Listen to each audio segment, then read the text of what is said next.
Hey, everybody. Happy Thursday. It is July 4th. So, if you guys have any plans today, I hope that you stay safe, stay warm, and stay warm, Lord Jesus. Stay safe and stay cool. I know in Maryland there is a heat advisory. So, y'all make sure y'all put on y'all sunscreen, black girl sunscreen. It's the bomb.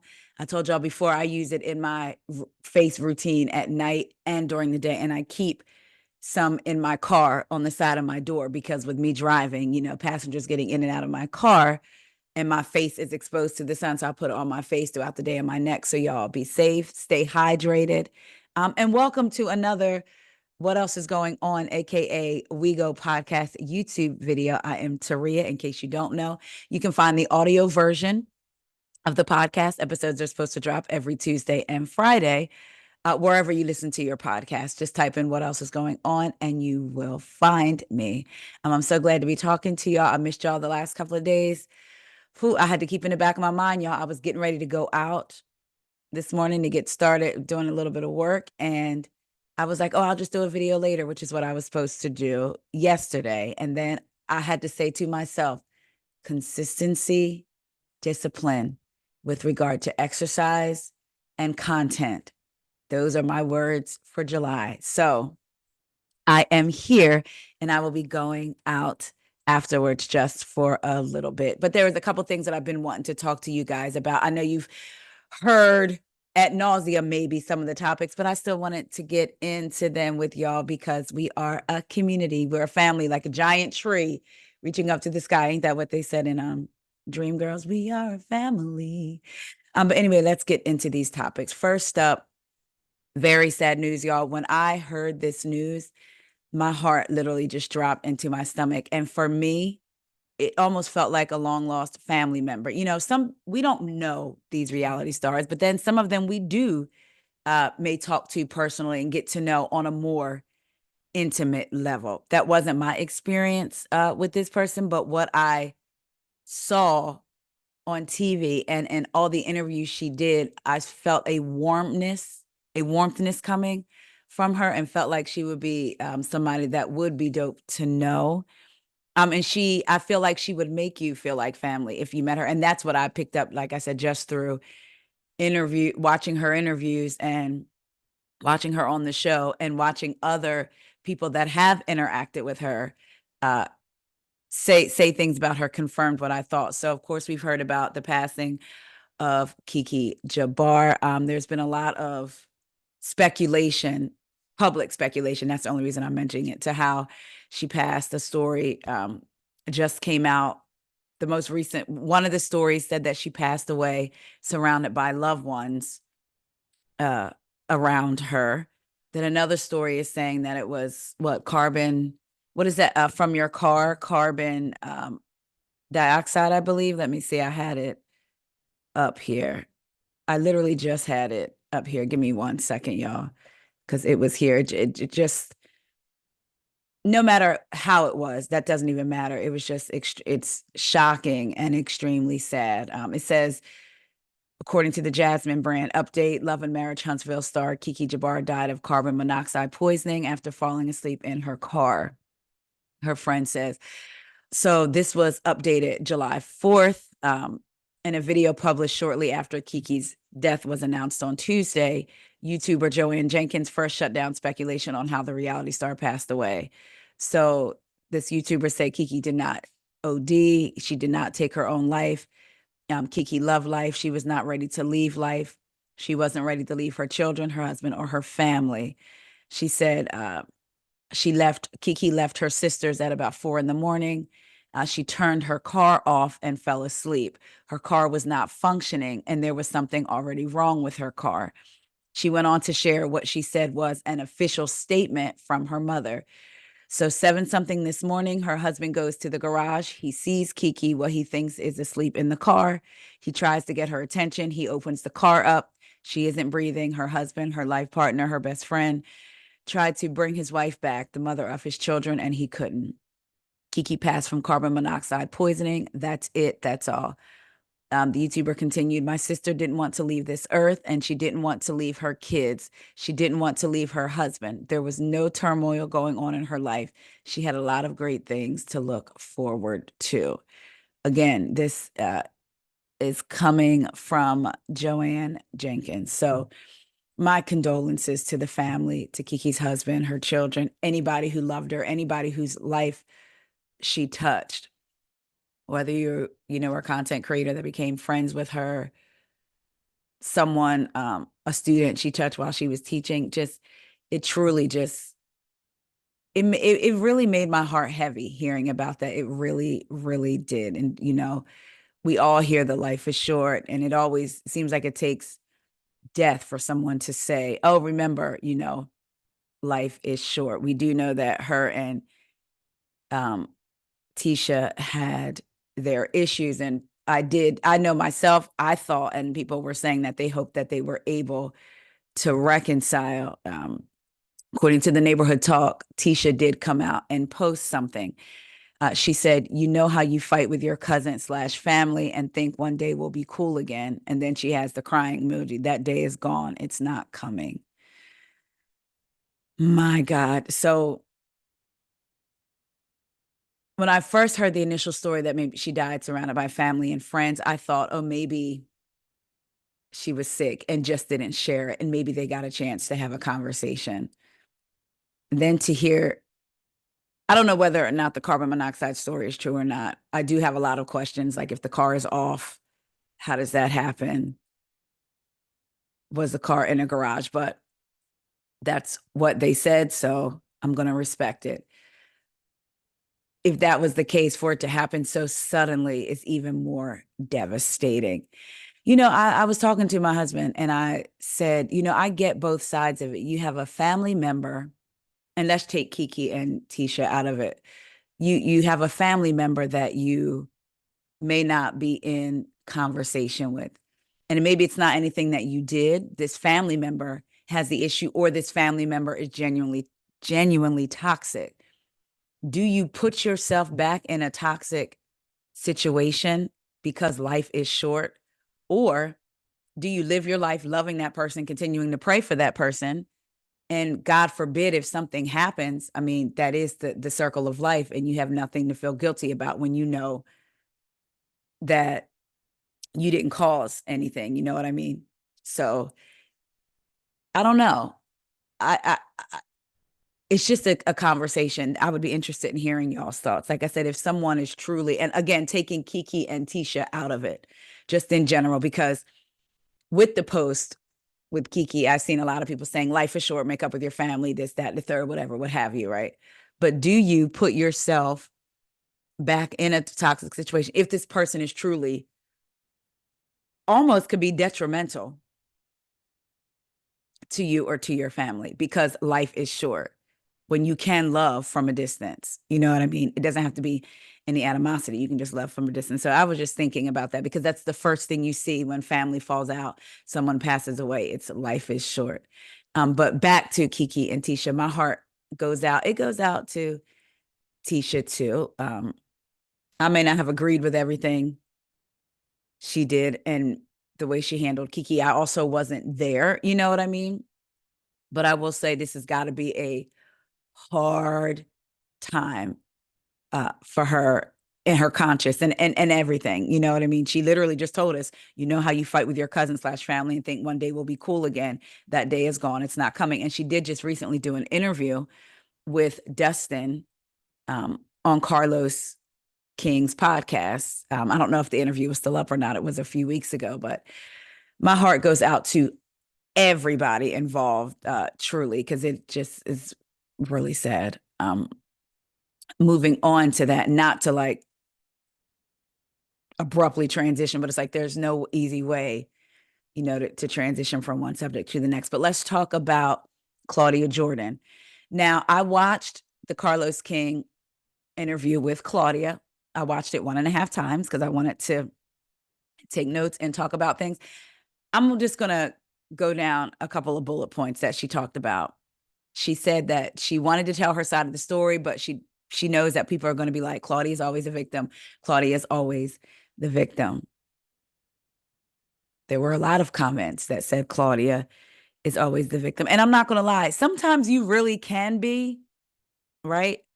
But then the next question is, why do you put yourself in if you know I have a pattern of doing this and then people have a pattern of treating me a certain way, why would you continue to do those things or put yourself in those positions, right? So yes, sometimes you are always the victim, but what can you, like, sometimes you have to take yourself out of situations. I feel like, and not saying this is Claudia, but there are people who know I always overextend myself. I go out of my way for the same people, but because they want to feel like how you say it, the martyr in the story. They want to be the hero in this story, be seen as the victim. So they'll put themselves in situations to do stuff for people. Y'all know what I'm saying? But so now this was before this news, the next news that I'm about to get into comes out. She said she's basically trying to save the show because they're pretty much being in danger of being canceled because of all this. And she told Carlos certain questions he asked her, and she was like, well, if things turn out a different way, basically, if the show is canceled, I'll come back and answer any question that you have regarding the show. She said she didn't sell out Cocktails and Queens because we know that they canceled Cocktails and Queens, and TGIF went to 5 days. She said Cocktails with Queens was an expensive show to make because you had like star power. You had Selena Johnson, Vivica Fox, Lisa Ray. So they cut a whole lot of shows. Queens was one of them. She said she missed that show. She wished that show was still there so she could have a balance. She could get her nurturing and all of that from Cocktails with Queens and then just have fun, cut up with Al and Funky. So she did say that. She said she wished that that show was back. She did confirm that they were all making $250,000 an episode.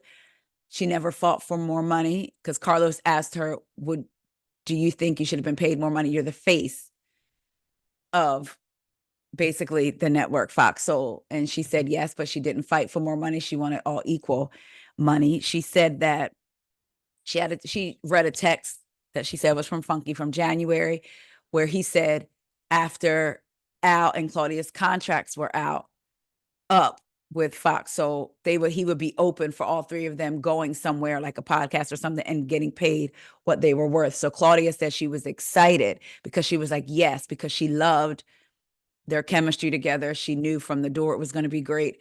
She said she put the show together. She was going to Cynthia Bailey's wedding. She was at her hotel with her ex. She didn't have a ride. Gary with the T. She asked Gary with the T to take her, so Gary was going to take her. And then Al was in the lobby, I guess, of the hotel, didn't have a ride either. So Al, Claudia, Gary with the T, and her ex were going to the wedding. They ended up going to McDonald's before the wedding in case the food wasn't good. And she said they were laughing and joking, and she knew right then she wanted to do a show. She gets to the show. So she said she knew of Funky, but didn't like know him, but they all had such a good time at the wedding. She said Al swiped the bar, a bottle of alcohol from the event. And then she made a comment like, you know how he does, or something like that. I don't know. And then she said Funky was just shaking his head. And so she knew that they had a chemistry. She sent them out a message asking them when they'd be up for TV. And that's how it moved forward. I forgot that Gary with the T was on it for a minute, but due to his work obligations, he couldn't. She said he was really sad that he couldn't be a part of it. So that's how TGIF came about. So she said when Funky sent her the text in January, she was really glad. She also basically alluded to Al playing her and Funky against each other. And Carlos was like, so you're saying that Al was able to manipulate Funky? And she kind of danced around the question, but from what I got from it was basically not manipulated, but just kind of played them against each other. She said, Funky would call her and be like, so-and-so told me this, meaning Al. And she'd be like, no, that's not it. So she was saying that Al was trying to have her and Funky not be friends. That's what she was saying. And basically that Al caused a lot of trouble on set. That's what I got. This is from what she's saying, that Al was responsible for a lot of the chaos. She said that with her and Armand. Here's what I thought was interesting. With her and Armand, they would do a show and she would feel like the energy was off. So she would try to call Armand to say, hey, she said in her mind, she's like, maybe we can talk about it. Maybe we can figure it out and see why. And Armand wouldn't answer. And then she found out later that he was told not to answer. She's alluding to Al telling Armand not to answer the phone. And she said, I'm going to say this, Armand. I'm so sorry to bring it up again, because Armand and I have talked and got past it and we're good now. He just came to see me in a roast. And there was a picture of them together last week, I guess, out to dinner. She said she didn't want Armand for the show. She told Armand that because she felt that he basically was negative towards Black women. What was interesting to me was she said she told Armand she didn't want him for the show at first, right? Then she says Al instructed Armand not to pick up for her, pretty much, or alluding to Al. If you already didn't want him, and I've seen people say, I didn't witness it, so I can't say, but I've seen people say they felt like there was a tension with Armand in the beginning of the show from Claudia. If that's the case, then it was like there was a door open already for contention to start and for Al to automatically, if Al didn't like Claudia, for Al to automatically go to Armand's side because Claudia may have voiced to Al how she felt about Armand being there. So he's like, don't answer the phone when she called. She talks this about you. She talks that about you. Regardless, they end up having a conversation and they're able to get on the phone, she says, have a conversation and figure out they were being played. This is what she says. So to me, basically the interview was a lot of people have done a lot of things to Claudia. She's helped a lot of people get on and people have turned their backs on her or use her to get what they want, but they don't fight for her friendship. That's what I got, what she was saying from the conversation, and that Al caused a lot of chaos at the show. Well, now we have it. It's been announced, according to the Neighborhood Talk.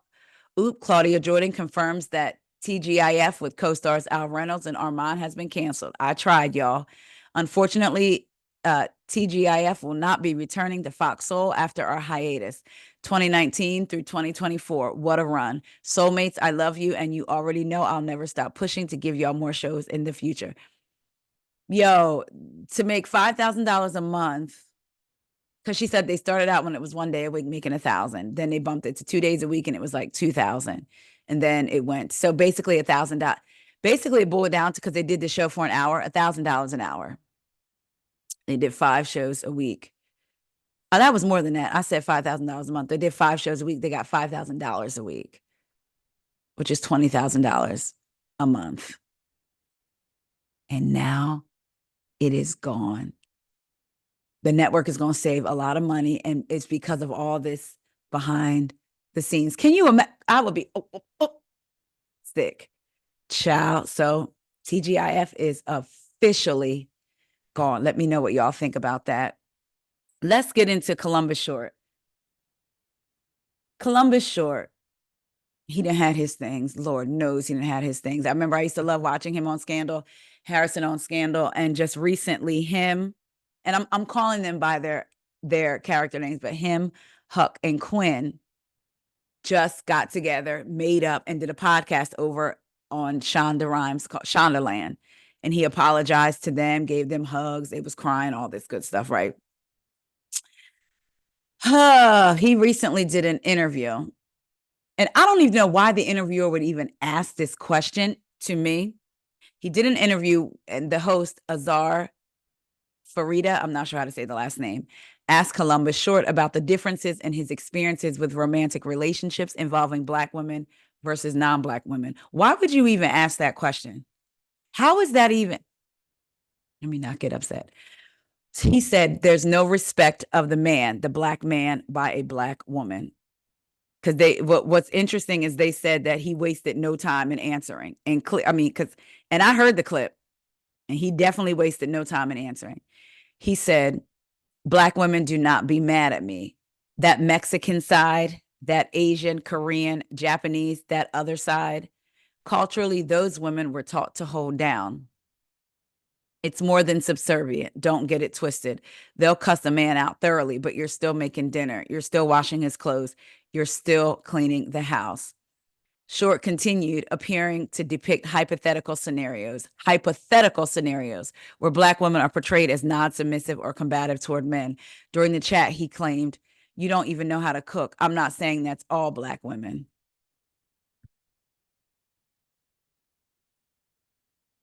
One TikTok user said, because it was posted on TikTok, why would she even ask that question knowing how Black women are already hated by our own men, and then sitting there with a smile on her face? Exactly. That was my question. Like, why would you even ask that question to call, like, when I tell y'all, I was so just disgusted and just like, so then of course, what happens? He comes right on back and he tries to clear it up. And this is what he says. "I realized that I seriously offended my Black women in a way that was not intended." How other way? That clip was taken out of context. I know that was clickbait. They used the clip of what you said. And yeah, they may have used it as clickbait, but they didn't AI your voice in it. It's what you said. He said he was asked about Black men dating and marrying non-Black women and gave a much lengthier answer than what was shown in the clip. "I should have been smarter and not fall into those traps. I was talking about the new generation and social media and the entitlement and how being raised by a single Black woman, as millions of others were, having an absentee father, forced Black moms to teach their young women, be independent. You don't need a man. You can do it on your own. Us being grown now, Black men only knowing how to provide and protect. It was deeper than that answer, and I'm truly sorry if that offended anybody. I wish it was taken in context, but my opinion isn't always necessary." Then he shared a follow-up video about buck breaking, a term he described as Black fathers and husbands being sodomized in front of their families during slavery. In response, Columbus Short said Black women and wives would often doubt the husband's ability to protect them and their children. He said it's still happening now. However, the division of Black families began back then. Here's the thing. It's always, I added more to that answer. I just don't understand the need to definitely throw blows or bash in your answer. There's a way that you could have said that without talking about Black women not cooking. About, because what did he say? He said, hold on, because some of the stuff he said is like, was that necessary to mention that Mexican side, that Asian, Korean, Japanese, that other side? Those women were taught to hold their men down. It's more than subservient. Don't get it twisted. They'll cuss a man out thoroughly, but you're still making dinner. You're still washing clothes. You're still cleaning the house. You don't even know how to cook. I'm not saying that's all Black women. That answer ain't no in context. Ain't no in context. First of all, I feel like I wish he would have said, why are you asking me that question? Or that's not a question I'm not even going to get into all that. I love all women, anything. And now you're coming back trying to clean it up. It rubbed me. I didn't like it. I didn't like it. I didn't like it. I didn't like it. I'm tired of people always having something to say about Black women when Black women are always holding it down. But I'll move on from that before I get to yelling and screaming. And I'm not going to be yelling and screaming. Y'all know I don't do that. But before I get righteous in my anger and it, because I just get so tired of hearing that trope. Black women this, Black women that, as if there aren't reasons. And some of those same people are quick to scream, Black people aren't a monolith, but then want to categorize all Black women into one thing. But we are the thing that you run right on back to when y'all need somebody to stand up for y'all, speak for y'all, all of that stuff, care for y'all, bandage your wounds, your ego, all of that stuff. It's just moving on. Okay. We've heard about the Keith Lee thing. Now, I didn't get into it really. So I'm just going to do a quick view of it. So we know at the BET Awards, Keith Lee was invited, and so was the gentleman that looks like Method Man. I think they call him Jordan the Stallion on TikTok. And she mixed the two of them up, right? Gave Keith Lee a flower. So let's get into this. So let me go. During the show, she did a bit, and this is according to ET. During the BET Awards show, Taraji did a bit where she gave people their flowers as a way of celebrating them. During the segment, Taraji made her way to the front of the audience where Keith Lee was sitting with his wife, Ronnie, which was when things got dicey. Henson approached Howlett, whose name is Jordan the Stallion, and I believe that is the Method Man lookalike. And the Oscar-nominated actress then turned to the camera and began a portion of the bit meant to be directed to Keith Lee. Howlett laughed as he awkwardly pointed to Lee, and Henson quickly pivoted and redirected her remarks while joking that she got caught up in her own inner monologue. "I'm sorry," she exclaimed. So she did that, got them mixed up, and told Keith Lee, gave him a rose and told him to call her, right? Later, Keith Lee shared a since deleted TikTok that showed him dropping the rose he received on the floor. And he said, "Our name will be known in every room it's supposed to be, when it's supposed to be, how it's supposed to be, with no confusion." Remember that. Our name will be known in every room it's supposed to be, when it's supposed to be, how it's supposed to be, with no confusion. God is amazing, he wrote over the video of praying hands. And again, that video was him dropping the rose. He deleted it. He then does another video on Monday and says, "The reason I did this had nothing to do with Taraji P. Henson. The reason I did this is that I wholeheartedly believed it wasn't my rose. It wasn't my moment. It was given to me, but it wasn't mine. I always say I don't want nothing that wasn't mine. I am forever thankful for every room that I'm in. I was more than thankful and more than grateful to just sit there and enjoy the show." He continued, explaining that he felt the embarrassing mishap wasn't Taraji's fault, but rather the fault of the show's producers.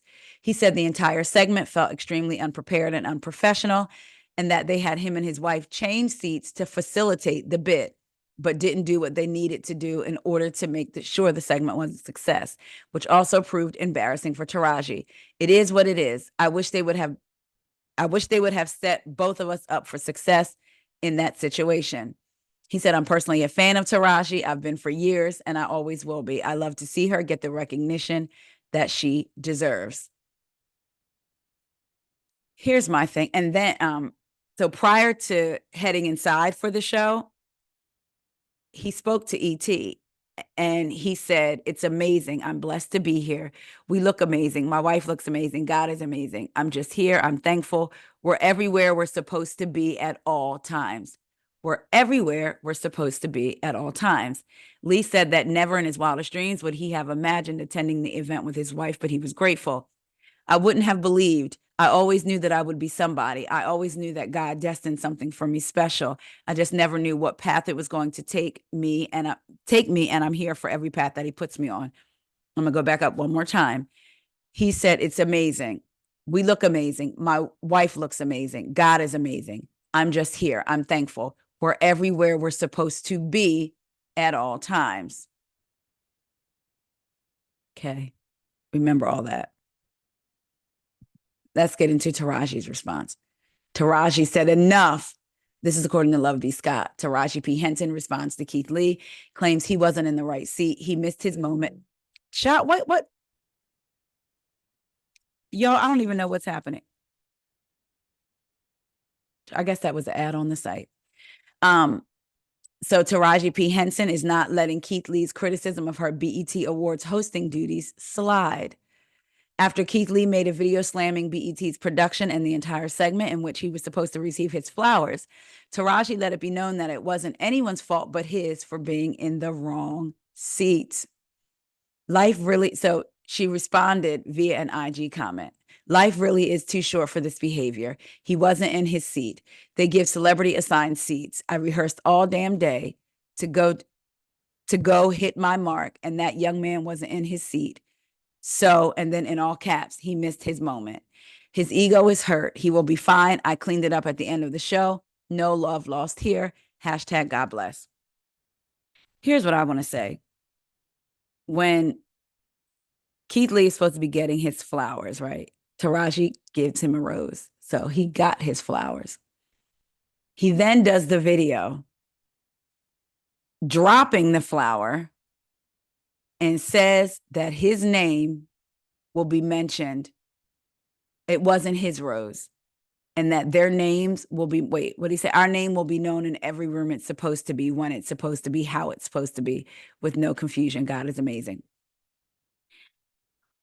I've talked about before how you can get a blessing in a way that you never saw it coming. You think it's coming one way and it may not come that way. Taraji mixing his name up, right, caused people to be like, wait, Keith Lee?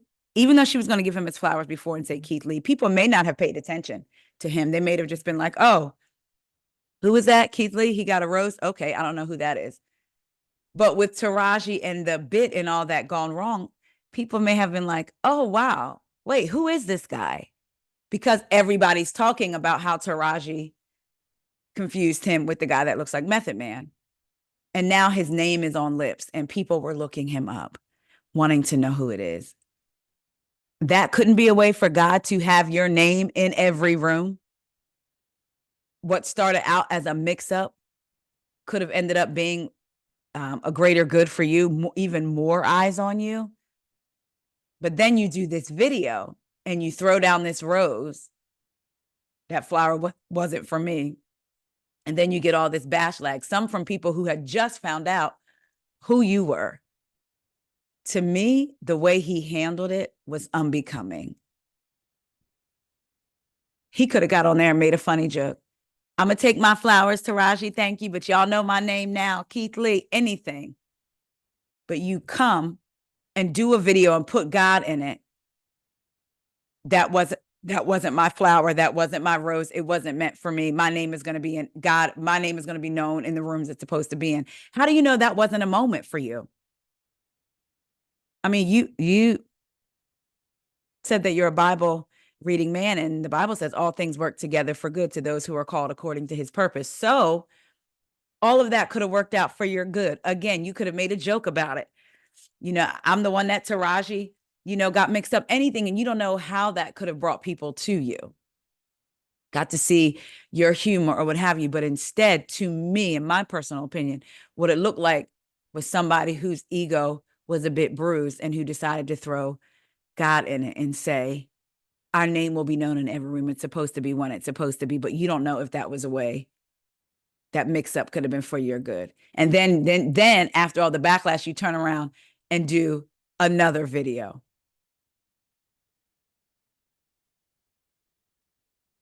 And it just kind of leaves a taste like, why even do that in the first place?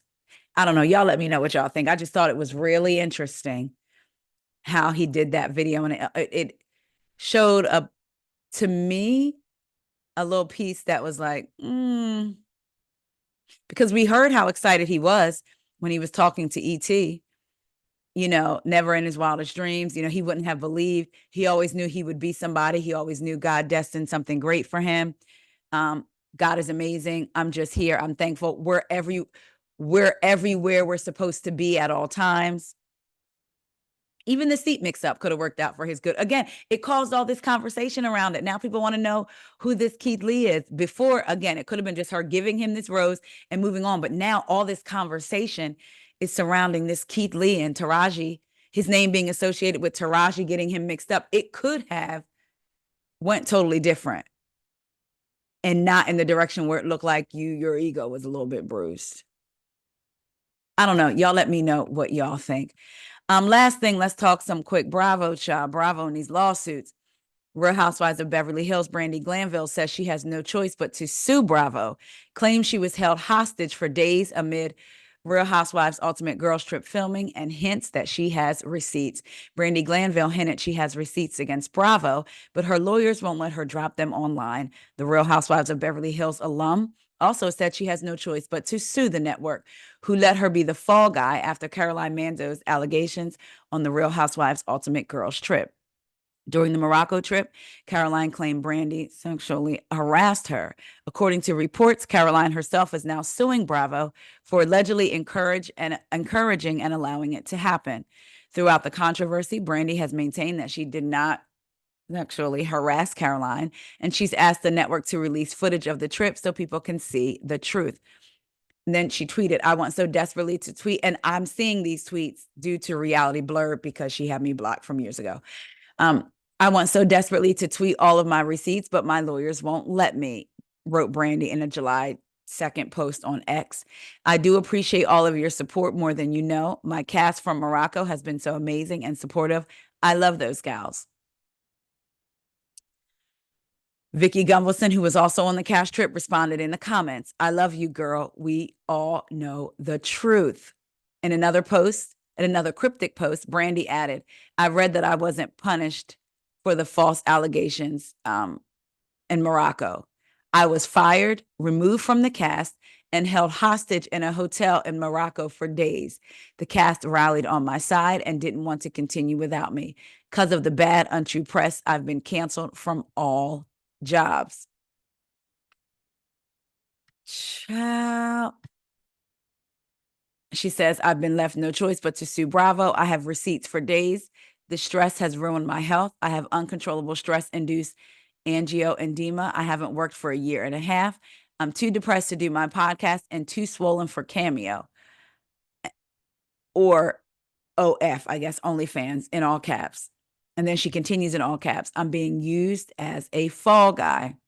In the comments, the mother of the Real Housewives of Salt Lake City star Monica Garcia suggested that Brandi start a class action suit. She said, get a class action lawsuit going. I'm sure many others would love to join you, having suffered the same catastrophic symptoms. I personally understand. Child. So Brandi says she's been left no choice due to the stress because of being accused of this. No one wants to work with her. She's lost jobs. She is too depressed to do her podcast, and she has developed, what does she call it? I think it's swelling. Oh, I just had the name. Um, Stress-induced angioedema. I know edema is swelling, right? So I don't know if that's hard. I'm not sure. Angio. But she said that she's going to sue. So we shall see. This may be another lawsuit that we see coming forward with Bravo.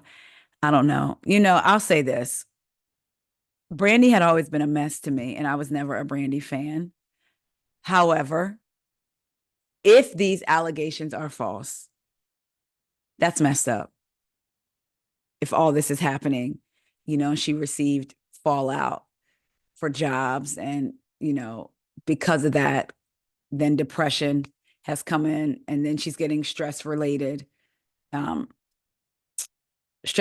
symptoms, things going on in her body. We know stress takes people out of here. If she's being falsely accused, that's not cool. And they do need to release the footage, release it and let people see. I fear we're never going to get that or any other season of Ultimate Girls Trip. Andy has said that we would a while back, like a few weeks back, but I don't know if I believe that. So y'all let me know what y'all think about the topics that we talked about. I am almost ready to do my Basketball Wives review. I watched it once. Then the second time I watched it, I took notes. So I just have to take a couple more notes on the ending. I'm going to do that. I'm also going to do Salt Lake City review this week. And I'm going to review. I've been seeing a lot about this show, and I thought about watching it, but then shout out to General Darnell. He DM'd me and said that I should do Family Empire. They just debuted, and it's only been one episode so far. So I'm going to try to get all those done before Sunday, in addition to other videos. Consistency and discipline. I'm going to do it. All right, y'all. I love y'all so much. Say a prayer for me. Y'all, I've gone so many years. Have I ever been in an at-fault accident at my fault? I don't know. I've been hit twice in the last 4 years through no fault of my own. Once rear-ended, and then once somebody ran a stop sign, right? Y'all, last week I was at a four-way stop. I know I stopped. The person stopped. Next thing I know, child, my driver's side bumper is in her passenger side bumper. I just My insurance had just went down, like literally, because it used to be so cheap, but then I have my two kids on there. And especially when my son had started driving, some years ago. So everybody's record was good. Nothing. What was irritating to me though is the at fault. I mean, the accident, neither of the other accidents, the one in 2019 and 2022 weren't my fault. Again, the guy ran the stop sign in 2022. Young guy, it was ruled his fault. It was clear, witnesses, all that stuff. But my insurance paid off my car. Then they totaled it. And then they said they were going after him, but they still raised my rate. And then now this time they ruled me as at fault. I've never been ruled at fault in an accident. And thank God it was minor and her bumper is not very damaged, but it still got to get fixed. But mine has to get fixed too. And I'm just, say a prayer for me, y'all. All right, y'all. I will be back with my Basketball Wives review. I love y'all so much, and I will talk to y'all later. See ya.